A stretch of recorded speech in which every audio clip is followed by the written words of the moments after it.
আজকে আমরা কথা বলবো কিডনিতে পাথর হওয়ার প্রধান তিনটি কারণ নিয়ে। এই কিডনিতে পাথর এখন যেন রেগুলার প্রায় ম্যাক্সিমাম মানুষের মধ্যে হচ্ছে এবং প্রচুর পেশেন্ট আসছেন যাদের অপারেশনের জন্য বলা হয়েছে। কেউ কেউ বলছেন যে আমার স্যার ছোট্ট পাথর, এটা কি সারবে কি না।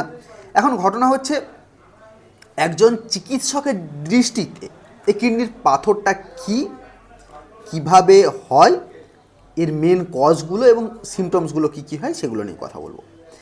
কিডনি পাথর বা কিডনিতে স্টোন হলে এমন একটা অবস্থা যেখানে প্রস্রাবে থাকা যে বিভিন্ন খনিজ এবং মিনারেলস আছে এবং সল্ট আছে, এগুলো একত্রিত হয়ে শক্ত হয়ে একটা স্ফটিক বা পাথর তৈরি করে।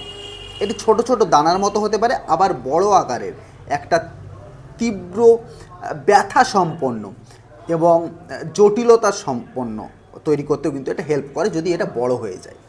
এখন কিডনিতে পাথর হওয়ার প্রধান কারণগুলো কী কী? পর্যাপ্ত পরিমাণে জল না পান করা সবচেয়ে সাধারণ লক্ষণ। যখন শরীরে জলের পরিমাণ কম থাকে তখন প্রস্রাব ঘন হয়ে যায়, ফলে ক্যালসিয়াম, অক্সালেট, ইউরিক অ্যাসিডের মতন উপাদান জমে পাথর তৈরি করতে পারে। 2 নম্বর হচ্ছে অতিরিক্ত সল্ট ব্যবহার করা। খাবারে যদি বেশি মাত্রায় কেউ সল্ট ব্যবহার করে বা লবণ ব্যবহার করে, সেক্ষেত্রে প্রস্রাবে ক্যালসিয়ামের পরিমাণ বেড়ে যায়, যা ক্যালসিয়াম স্টোন তৈরি করার ঝুঁকি কিন্তু তৈরি করে। 3 নম্বর কি? অক্সালেট সমৃদ্ধ খাবার খাওয়া, যেমন পালং শাক, বিট, চকলেট, বাদাম, চা ইত্যাদি অতিরিক্ত খেলে এতে ক্যালসিয়াম অক্সালেট তৈরি হয় এবং ফলে পাথর হওয়ার সম্ভাবনা কিন্তু বাড়তে পারে। 4 নম্বর হচ্ছে প্রাণীজ প্রোটিন অতিরিক্ত গ্রহণ। যদি কেউ লাল মাংস রেড মিট, অতিরিক্ত মাছ, মুরগির মাংস প্রচুর পরিমাণে খায়, ফলে ইউরিক অ্যাসিড বেড়ে যায়। ইউরিক অ্যাসিড কিন্তু স্টোন তৈরি করতে হেল্প করে। এবং বংশগত কারণ, আপনার যদি জেনেটিক্যালি থাকে, পরিবারের কারো যদি কিডনিতে পাথর হওয়ার ইতিহাস থাকে, অন্য সদস্যদের মধ্যেও কিন্তু এই ঝুঁকি তুলনামূলকভাবে বেড়ে যায়। এবং কিছু রোগের কারণেও হতে পারে, যেমন হাইপারটেনশন, হাইপোথাইরয়েডিজম, গাউট, বারবার প্রস্রাবে আমাদের সংক্রমণ বা যেটাকে ইউটিআই বলা হয়, ইউরিনারি ট্র্যাক্ট ইনফেকশন, এবং কর্নস ডিজিজ বা অন্ত্রের কিছু যদি রোগ হয় সেক্ষেত্রেও এটা হতে পারে। 7 নম্বর পয়েন্ট হচ্ছে স্থূলতা বা ওবেসিটি।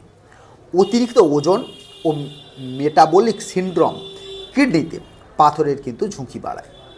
কিছু ওষুধ দীর্ঘদিন যদি ব্যবহার করা হয়, যেমন ডাইউরেটিক বা ক্যালসিয়াম বা ভিটামিন ডি সাপ্লিমেন্ট এবং কিছু অ্যান্টিভাইরাল ওষুধ নির্দিষ্ট ক্ষেত্রে পাথর হওয়ার কিন্তু ঝুঁকি বাড়িয়ে দেয়। প্রস্রাব যদি দীর্ঘক্ষণ চেপে রাখা হয়, এতে খনিজ পদার্থ জমে স্ফটিক তৈরি করার বা পাথর তৈরি করার ক্ষমতা অনেক বেশি তার বেড়ে যায়। এবং কিভাবে এই ঝুঁকিটা কমাবেন? প্রতিদিন 2.5 থেকে 3 লিটার জল আপনাকে রেগুলার পান করতে হবে। অতিরিক্ত লবণ আপনাকে কম করতে হবে। সুষম খাদ্য গ্রহণ করতে হবে। চিকিৎসকের পরামর্শ ছাড়া অতিরিক্ত পরিমাণে ক্যালসিয়াম এবং ভিটামিন ডি ট্যাবলেট, যেগুলো সাপ্লিমেন্ট, সেগুলো না খাওয়াই উচিত। এবং আগে কিডনিতে পাথর হয়ে থাকলে নিয়মিত ফলো আপ আপনার করা জরুরি।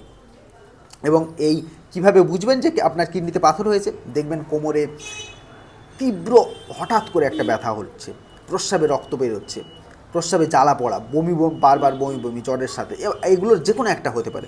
সেই ক্ষেত্রে আপনারা যে কোনো আপনার পার্শ্ববর্তী ডক্টরবাবুর সাথে কথা বলুন এবং কথা বলে এই বিষয়টা কি হয়েছে বা ইউএসজি করানো হয় সেটা করিয়ে আপনাকে বুঝতে হবে।